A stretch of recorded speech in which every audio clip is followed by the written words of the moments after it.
સરોવરમાંથી પાણી છોડાતા સાબરમતી નદીના જળસ્તરમાં વધારો, રિવરફ્રન્ટ વોકવે બંધ કરાયો। ઉપરવાસમાં થયેલા ભારે વરસાદ અને ધરોઈ બંધમાંથી પાણી છોડવામાં આવતા સાબરમતી નદીના જળસ્તરમાં નોંધપાત્ર વધારો થયો છે।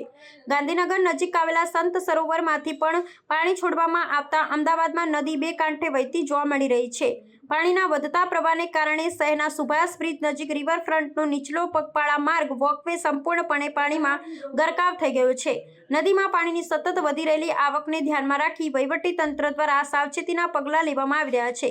સંત સરોવરમાંથી 87,000 ક્યુસેકથી વધુ પાણી છોડવામાં આવતા વાસણા બેરેજના 27 દરવાજા ખોલી દેવામાં આવ્યા છે, જેથી પાણીનો નિકાલ થઈ શકે। આ પરિસ્થિતિને પગલે અમદાવાદ જિલ્લાના નીચાણવાળા વિસ્તારો ખાસ કરી ધોળકા, બાવળા અને સાણંદ તાલુકાના 100 જેટલા ગામોને સાવચેત કરવામાં આવ્યા છે।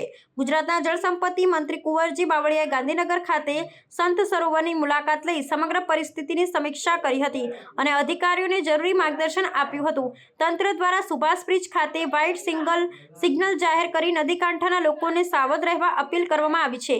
હાલ રિવરફ્રન્ટ વોકવે પર લોકોની અવરજવર પર પ્રતિબંધ મૂકવામાં આવ્યો છે અને પરિસ્થિતિ પર સતત નજર રાખવામાં આવી રહી છે।